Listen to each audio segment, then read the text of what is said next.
فرزند زہرا یہ حالات برے ہیں۔ کاشانۂ بصیرت ایک ایسا مکمل یوٹیوب چینل جس پر محروم بصارت کے لیے بالخصوص اور تمام افراد کے لیے بالعموم سینکڑوں کی تعداد میں اسلامی کتب دستیاب ہیں۔ لہذا گزارش ہے کہ آپ اپنی ذمہ داری نبھاتے ہوئے کاشانۂ بصیرت کو سبسکرائب کرنے کے ساتھ ساتھ بیل آئیکن کو پریس کیجیے تاکہ آپ علم کے حصول کے ساتھ ساتھ مذہب اہل بیت کی اشاعت میں بھی اہم کردار ادا کرتے رہیں۔ کاشانۂ بصیرت، کاشانۂ بصیرت، کاشانۂ بصیرت۔ فرزند زہرا یہ حالات برے ہیں۔ السلام علیکم معزز سامعین اکرام، میں نصرت حسن ایک مرتبہ پھر کاشانۂ بصیرت کے خوبصورت پلیٹ فارم سے آپ کی خدمت میں حاضر ہوں، اور جو کتاب میرے ہاتھ میں ہے اس کا عنوان ہے خدا کی معرفت۔ یہ مطبوعہ سرفراز قومی پریس وکٹوریہ اسٹریٹ لکھنؤ سے ایشو ہوا، اور اس کا دوسرا عنوان ہے جو کہ سب ہیڈنگ بھی آپ کہہ سکتے ہیں، آپ مذہب کی حمایت کیوں کر سکتے ہیں، جن کے اہم نکات ہیں: نمبر 1، امامیہ مشن کی ممبری قبول فرما کر۔ نمبر 2، امامیہ مشن کے استقلال فنڈ کے ٹکٹ خرید فرما کر۔ نمبر 3، امامیہ مشن کے تبلیغی رسائل خرید فرما کر، جس سے آپ کی مذہبی معلومات میں اضافہ ہوگا اور مشن کی امداد بھی ہو جائے گی۔ نمبر 4، امامیہ مشن کے رسائل ہم سے رعایتی قیمت پر خرید فرما کر غیر مذاہب میں تقسیم کر کے، جیسا کہ بعض ہمدردان ملت عامل ہیں۔ امامیہ مشن 63 تبلیغی رسائل 7 سال کے اندر شائع کر چکا ہے، جس کی کل تعداد 1 لاکھ سے زائد ہو چکی ہے۔ ہر سال عشرۂ محرم میں اردو، ہندی، انگریزی رسائل غیر مذاہب میں مفت تقسیم کرتا ہے۔ لکھنؤ کی اچھوت کانفرنس میں 2 زبانوں میں مفت رسائل تقسیم کیے جاتے ہیں۔ خادم مذہب، honorary secretary, امامیہ mission Nakhas, Lucknow. اگلے صفحے پر فہرست مضامین ہے، آئیے پڑھتے ہیں۔ پہلا نمبر ہے تمہید۔ دوسرے نمبر کے اوپر خدا کی معرفت میں دشواری اور اس کے اسباب، صفحہ نمبر 5۔ پہلا سبب، صفحہ نمبر 6۔ دوسرا سبب، صفحہ نمبر 8۔ تیسرا سبب، صفحہ نمبر 9۔ چوتھا سبب، صفحہ نمبر 11۔ پانچواں سبب، صفحہ نمبر 19۔ چھٹا سبب، صفحہ نمبر 26۔ ساتواں سبب، صفحہ نمبر 28۔ آٹھواں سبب، صفحہ نمبر 29۔ نواں سبب، صفحہ نمبر 30۔ ان مشکلات کا حل، صفحہ نمبر 32۔ معرفت خدا کی ضرورت، صفحہ نمبر 52۔ معرفت خدا کا عملی نتیجہ، صفحہ نمبر 72۔ خدا کا وجود، صفحہ نمبر 84۔ ارادی اور غیر ارادی اشیاء کا تفرقہ، صفحہ نمبر 87۔ موجود کی تلاش، صفحہ نمبر 95۔ نظام ایجاد، صفحہ نمبر 98۔ صناعی کی مثالیں، صفحہ نمبر 99۔ کائنات پر مجموعی نگاہ، صفحہ نمبر 110۔ ہستی کے لیے مرکز کی ضرورت، صفحہ نمبر 111۔ نقائص کی سرحدوں سے لامحدود کمال کا سراغ، صفحہ نمبر 113۔ ذی حیات مخلوق سے ذی حیات خالق کا پتہ، صفحہ نمبر 116۔ معرفت خدا کے طریقے، صفحہ نمبر 117۔ خدا کے وجود پر ائمہ معصومین علیہ السلام کے بیانات، صفحہ نمبر 125۔ منکرین خدا کا سرمایہ، صفحہ نمبر 130۔ مادیین کا مذہب اور اس پر تبصرہ، صفحہ نمبر 131۔ حیات اجسام کا سرغامز، صفحہ نمبر 150۔ خدا کے صفات، صفحہ نمبر 163۔ نفی جسمیت، صفحہ نمبر 164۔ ابطال رویت، صفحہ نمبر 165۔ صفات سلبیہ کی اہمیت، صفحہ نمبر 171۔ صفات زائدہ کا ابطال، صفحہ نمبر 172۔ توحید اسلامی صفحہ نمبر 186، خدا پرستی اور مادیت کی جنگ صفحہ نمبر 188، معرفت خدا عملی نتیجہ 202۔ آئیے آگے پڑھتے ہیں۔ اگلے صفحے پہ لکھا ہے اس کا ٹائٹل، خدا کی معرفت از افادات حضرت سید العلماء مولانا السید علی نقی النقوی دامز اللہ، مطبوعہ سرفراز قومی پریس، وکٹوریہ اسٹریٹ، لکھنؤ۔ صفحہ نمبر 2 پہ لکھا ہے، امامیہ مشن لکھنؤ کی 63ویں دینی خدمت۔ مدرسۃ الواعظین لکھنؤ میں جناب سید العلماء مدث اللہ کے مسلسل 10 روز تک جو بیانات ہر سال ہوتے ہیں، اس سال 1357 ہجری میں بھی محرم کی آخری تاریخ میں ہوئے۔ اب کی ان بیانات کا انتہائی اہم موضوع اول الدین معرفت کے عنوان سے معین ہوا تھا۔ ہمارے کرم فرما جناب سید محمد رضا صاحب نقوی، سابق سیکرٹری امامیہ مشن، نے ان مواعظ کو شارٹ ہینڈ سے بڑی جانفشانی کے ساتھ قلم بند فرمایا اور اب وہ کتابی صورت سے شائع کیے جا رہے ہیں۔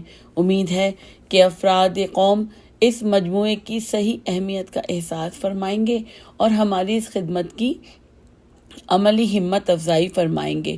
والسلام، خادم ملت سید ابن حسین نقوی، سیکرٹری امامیہ مشن لکھنؤ، ربیع الثانی 1357 ہجری۔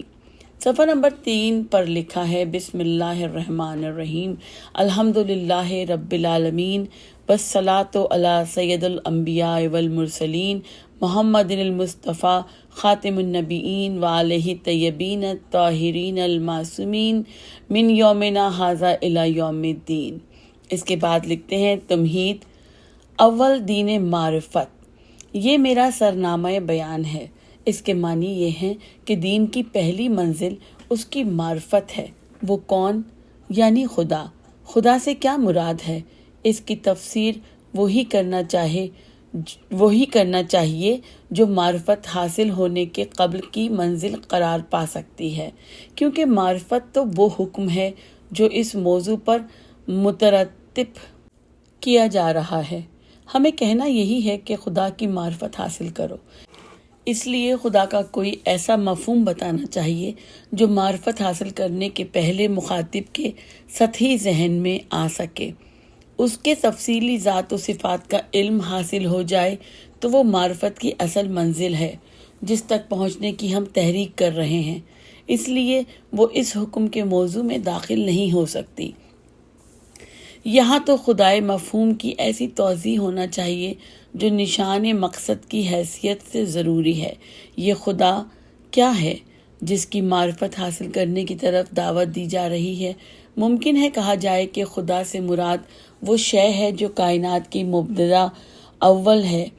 اس طرح دائرے میں اس کے تھوڑی تحدید ضرور پیدا ہوتی ہے، مگر پھر بھی خدا کا یہ مفہوم نہیں ہے، اس لیے کہ مادیین و طبیعین نے عالم کے لیے ایک مبدا قرار دیتے ہیں اور وہ وہی ذرات مادہ ہیں یا طبیعت، مگر پھر بھی وہ خدا کے قائل نہیں مانے جاتے۔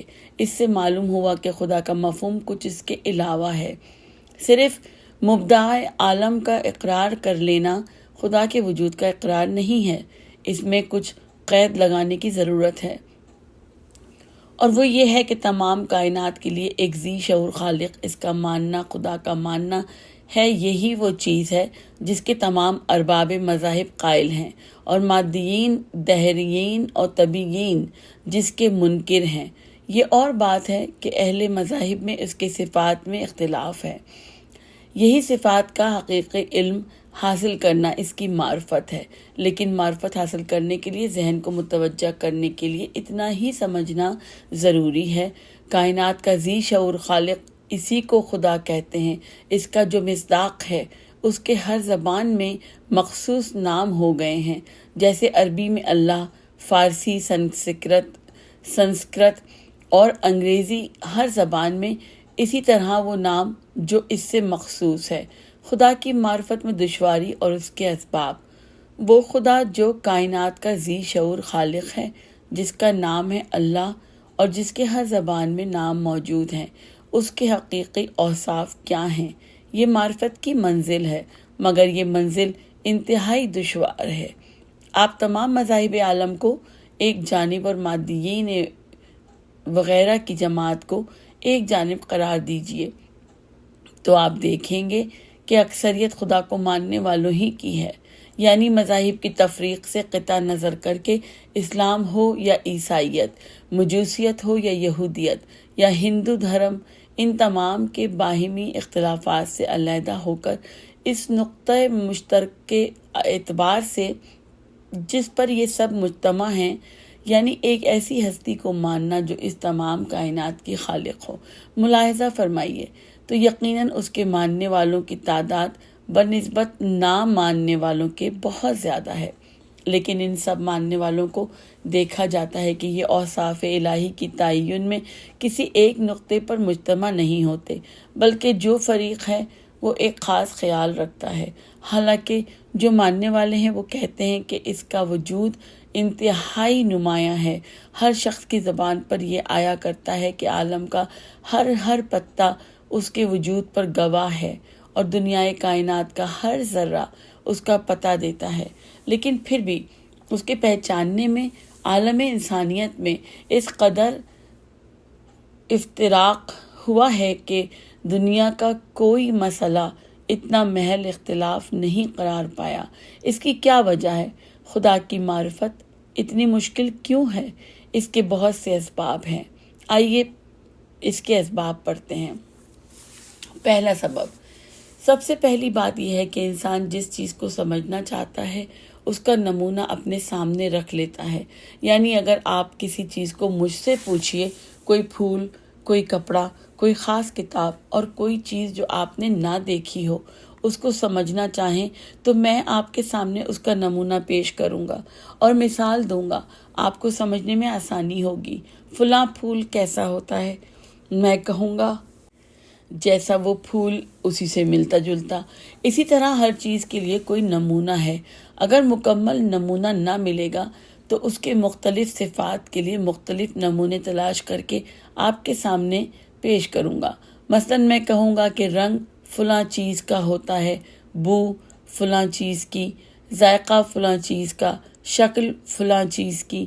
اس طرح اگرچہ وہ چیز پورے طور پر آپ کے سامنے نہ آئی، مگر مثالوں نے ایک صورت اس کی آپ کے ذہن میں ضرور پیدا کر دی۔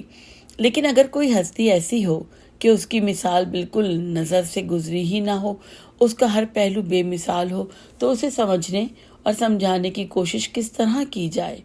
انسان جتنا غور کرتا ہے یہ سمجھ میں آتا ہے کہ وہ جیسا ہے ویسا کچھ بھی نہیں ہے۔ اب میں اگر اس کو سمجھانے کی مثالوں کے ذریعے سے کوشش کروں تو جتنی مثالیں بڑھتی جائیں گی اتنا ہی اس کی منزل سے دور ہوتا جاؤں گا، اس لیے کہ وہ کمال مطلق ہے اور ادھر ہی نقص، وہ غنی مطلق ہے اور ادھر ہے احتیاج، وہ واجب الوجود ہے اور ادھر ہے امکان۔ بالکل یہ چیزیں اس سے الگ ہیں۔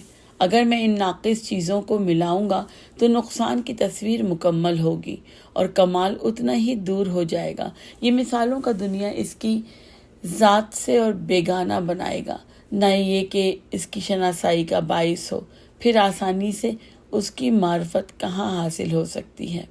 دوسرا سبب، انسان کی طبیعت کو جس بات سے لگاؤ ہوتا ہے اس بات سے طبعی حیثیت سے مانوس ہوتا ہے۔ اپنے شہر کے لوگ، اپنے محلے کے رہنے والے، اپنے گھر کے افراد، ان سے درجہ بدرجہ انس کیوں ہوتا ہے؟ اس لیے کہ اس کے ماحول سے انہیں اتنا ہی زیادہ تعلق ہے۔ اور اجنبی اشخاص، دوسرے ملک کے رہنے والوں سے آدمی کیوں گھبراتا ہے؟ اس لیے کہ اس کو ان کے ساتھ مجانست نہیں ہے اور سابقہ نہیں رہا ہے۔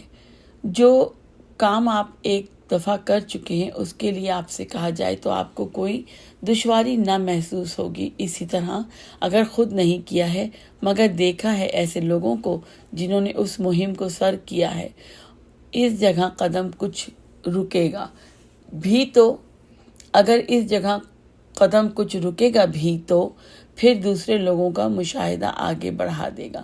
اس لیے کہ طبیعت اس سے کسی حد تک مانوس ہو چکی ہے۔ ایک مکان جہاں آپ برابر آتے جاتے رہتے ہیں، وہاں کچھ دیر تنہا بھی بیٹھنا پڑے تو وحشت نہیں ہوگی، مگر ایسے مکان میں جو بالکل اجنبی ہو تھوڑی دیر رہنے میں دل پریشان ہوگا۔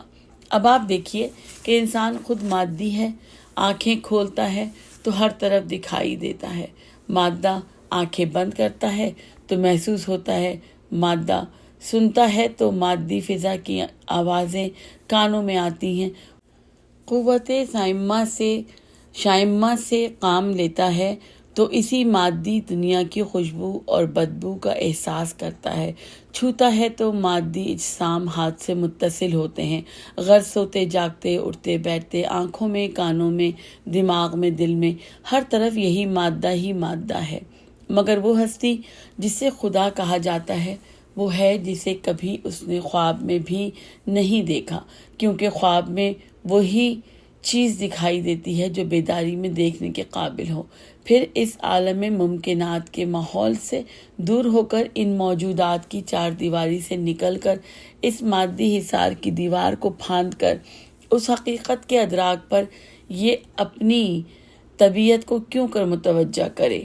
اسی کا نتیجہ یہ ہے کہ ماننے میں عذر ہوتا ہے، اگر مان بھی لیتا ہے تو اس کے اوصاف ویسے ہی قرار دینے لگتا ہے جو مادی چیزوں میں اس کی آنکھوں کے سامنے آ چکے ہیں۔ تیسرا سبب، دنیا میں انسان ہر چیز کو اس کی نفی سے سمجھتا ہے۔ آپ نور کو کس طرح سمجھے؟ ظلمت سے۔ میں سچ کہتا ہوں، ذرا اپنی طبیعت کو ان ظاہری احساسات سے الگ کر کے تھوڑی دیر کے لیے یہ مانیے کہ کبھی رات نہیں ہوتی، ہمیشہ دن رہتا ہے، تو آپ مشکل سے اس کو مانیں گے کہ روشنی بھی کوئی چیز ہے۔ آپ جب آنکھ سے دیکھتے ہیں، یہ دیوار دکھائی دیتی ہے، وہ درخت دکھائی دیتا ہے، آسمان، زمین، جانور، آدمی، غرض یہ اجسام ہیں جن کے رنگ اور شکل کا مشاہدہ ہوتا ہے۔ اس کے علاوہ نور کوئی چیز نہیں ہے۔ یہ جو دکھلائی دے، انسان کو یہ سمجھنے کا کافی موقع حاصل ہے کہ جو کچھ ہے وہ یہی اجسام اور ان کے انوان و اشکال، بس اس کے علاوہ نور کوئی چیز نہیں ہے۔ لیکن جب رات آتی ہے اور پردہ ڈالتی ہے اور اس وقت چیزیں سب رہتی ہیں، ان کے لون، یہ ایک لفظ لکھا ہے لام واو نون، تو میں اس کو لون و شکل بھی قائم رہتے ہیں پڑھ رہی ہوں، مگر وہ دکھلائی نہ دیتی۔ اس وقت سمجھ میں آتا ہے کہ کوئی چیز اور بھی تھی جس کا نام تھا نور، وہ سب اس کا فیض تھا، اور اس کے نہ ہونے سے اب یہ عالم ہے، یعنی کائنات میں احساس نور نام ہے احساس اشیاء کا۔ احساس نور نام ہے احساس اشیاء کا۔ اس نور کا احساس آپ کو اس وقت بھی نہیں ہے، اشیاء کا احساس ہونے لگا اور سمجھے کہ نور یہی ہے، لیکن سمجھے یہ اسی وقت جب ایک وقت میں نور نہ رہا اور احساس اشیاء غائب ہو گیا۔ اور پھر اگر نور وہ ہو جو کبھی غائب نہ ہو تو اس کی قدر کس طرح ہو؟ میرا مطلب یہ ہے کہ اگر عالم ادراک و اطلاع انسانی میں، عالم مشاہدہ و ملاحظہ میں کوئی ایسا وقت اور ایسا دور آیا ہوتا کہ جب خدا نہ ہو تو خدا کا ماننا بہت آسان ہو جاتا اور سمجھ میں آ جاتا کہ خدا وہ ہے جس کے ہونے سے یہ فائدہ ہے اور نہ ہونے سے یہ نقصان۔ مگر وہ تو نور حقیقت ہے جو کبھی غروب کرنے والا نہیں ہے، اس لیے انسان جلدی سے یہ کہنے کے لیے آمادہ ہو جاتا ہے کہ جو کچھ ہے وہ یہی کائنات عالم ہے، اس کے علاوہ اور کوئی نہیں ہے۔ چوتھا سبب، ہر چیز کے ما بعد کا پتہ اس وقت چلے گا جب ما قبل کی انتہا ہو جائے، اور جب ابتدا کی منزل پہلے ہی اتنی وسیع ہو کہ اس کی حد آخر تک انسان نہ پہنچ سکے تو بعد کی سرحد کا سراغ کیسے ملے گا؟ اگر عالم امکان کو انسان سمجھ لیتا تو وجوب کی حد کو سمجھنا آسان ہوتا، لیکن اگر امکان کے حدود اتنی وسیع ہوں کہ ایک کوتاہ نظر انسان کی وسعت حوصلہ ان کے سامنے انتہائی مختصر ثابت ہو تو پھر وجوب کی منزل کا پتہ کیوں کر لگے؟ ایک انسان جو کہ ہندوستان میں پیدا ہوا ہے اور ہندوستان کی وسیع فضا کے اندر جس جگہ پہنچتا ہے اور پوچھتا ہے یہ کون جگہ ہے، معلوم ہوتا ہے ہندوستان ہے، اور فرض کیجئے کہ اس کی ذرائع بھی انتہائی محدود ہیں کہ کسی دوسری جگہ سے کوئی خبر بھی اس کو نہیں پہنچتی، تو وہ یہ طے کرے گا کہ دنیا بس جو کچھ ہے وہ ہندوستان میں محدود ہے۔ اسی کا نتیجہ ہے کہ سابق زمانے میں دنیا ربع مسکوں میں منحصر سمجھی جاتی تھی۔ بڑے سے بڑا ذی علم اور فلسفی انسان بھی تمام دنیا کو زمین کے اس چوتھائی حصے میں محدود سمجھتا تھا، اس لیے کہ امریکہ کا انکشاف نہیں ہوا تھا۔ یہ کیا ہے؟ اس کے معنی یہ ہیں کہ انسان تنگ نظر واقع ہوا ہے، حالانکہ ہمارے اطلاع محدود ہے اور واقعہ ہے لامحدود، مگر ہم ہمیشہ واقعے کو اپنی اطلاع کے دائرے میں محدود کر دیتے ہیں۔ یہ تنگ نظری کوئی پرانے زمانے کے قدیم آدمیوں سے مخصوص نہیں ہے، بلکہ اس زمانے کے بڑے سے بڑے تعلیم یافتہ لوگ اس تنگ نظری میں مبتلا ہیں، اس لیے کہ ہمیشہ وہ واقعیت کو اپنے انکشاف کا پابند سمجھتے ہیں۔ تو اب عالم امکان میں اگر انسان کے حدود اطلاع و نقطۂ آخرین تک پہنچ جاتے تو آسان تھا کہ انسان حد وجوب میں قدم رکھے، یعنی مافوق الطبیعیات وہ اتنا بلند مرکز ہے کہ انسان اگر طبیعیات کی منزل کو ختم کر لیتا تو پھر اس کا ذوق تحقیق کے آگے جانے پر آمادہ کر سکتا تھا، لیکن خود طبیعیات کی دنیا اتنی وسیع ہے کہ انسان جتنی تحقیق کرتا ہے وہ اس کی منزل آخر تک نہیں پہنچتا ہے۔ تو اب ایک مرتبہ وہ اس تمام عالم سے اپنے نقطۂ نظر کو بلند کر کے اس وسیع عالم میں کیسے داخل ہو جائے جو اس کے حد ادراک سے بلند اور بالا تر ہے۔ اس سے ایک خاص بات پیدا ہوتی ہے، غور سے ملاحظہ ہو۔ ایک وقت وہ تھا کہ جب اسرار کائنات کی تہہ تک پہنچنے کی انسان کو جستجو نہیں پیدا ہوئی تھی، یعنی یہ دنیا ایک راز سربستہ کی حیثیت سے تھی، تو اس وقت یہ خدا کو پہچاننا پھر بھی آسان تھا۔ لیکن جب انسان جستجو میں مصروف ہوا، اب خدا کی معرفت کی منزل اور بھی دور ہو گئی۔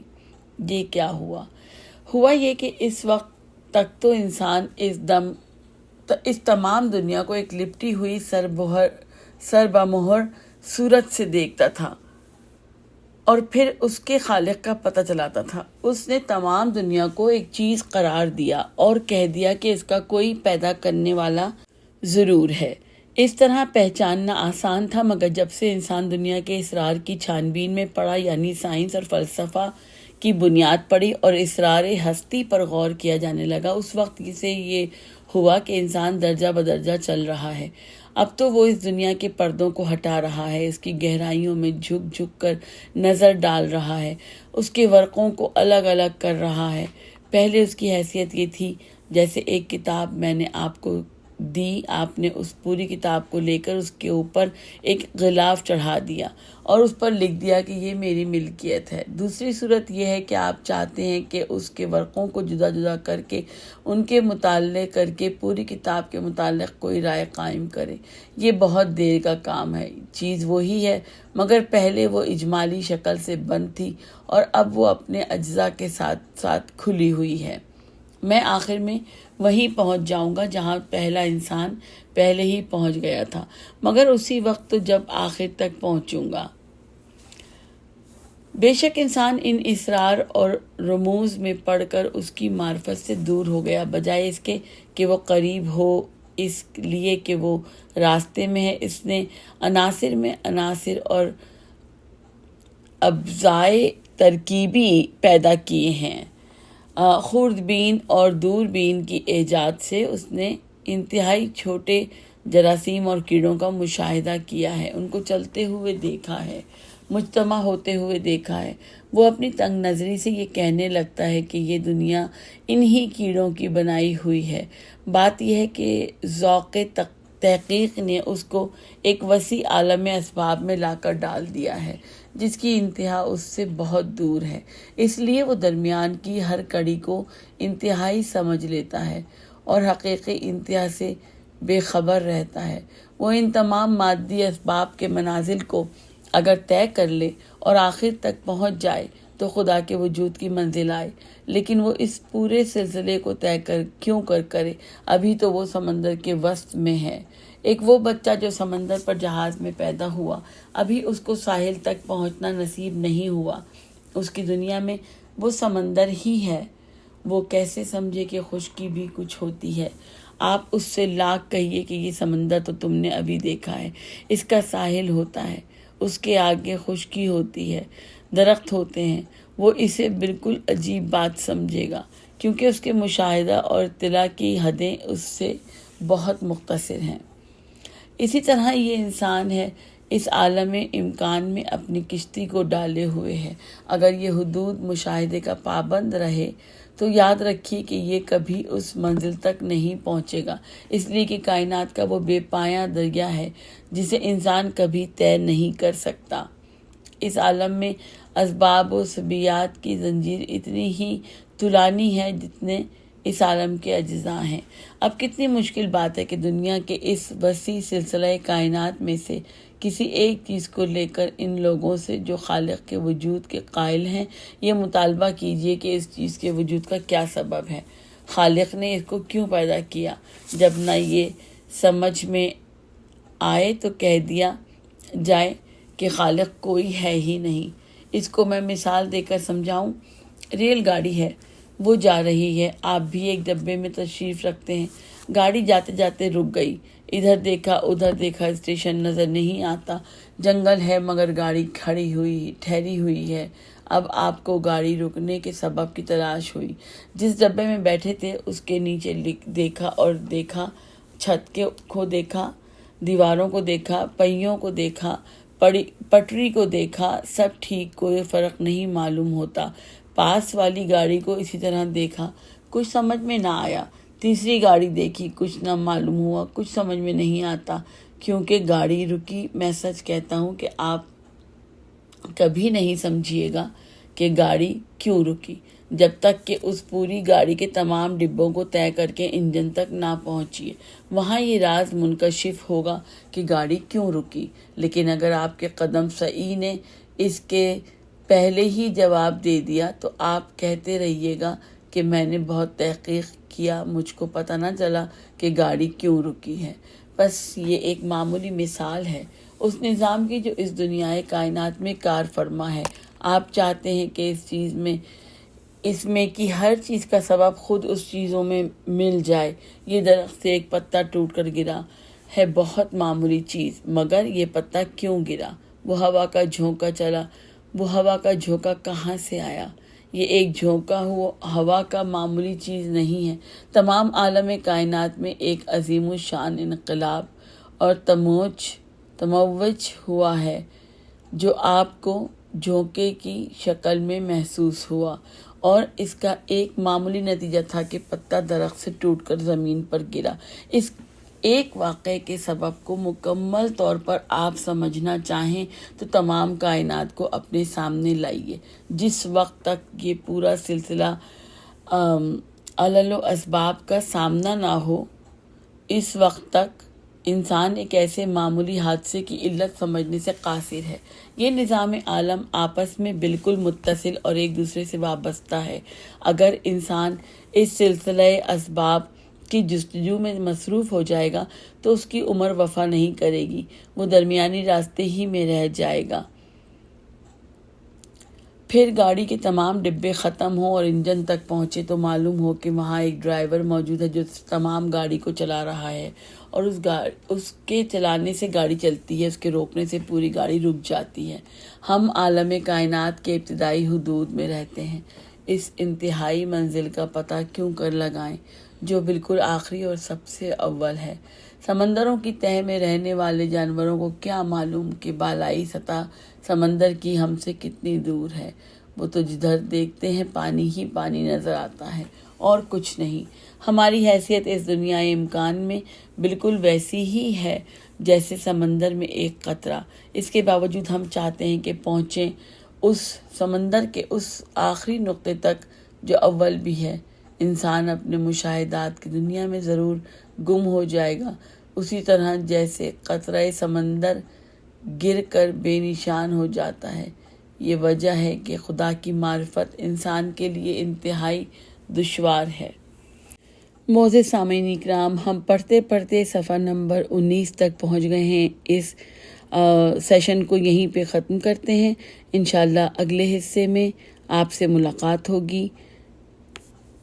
مجھے اجازت دیجیے، آپ کی ریڈر نصرت حسن، التماس دعا۔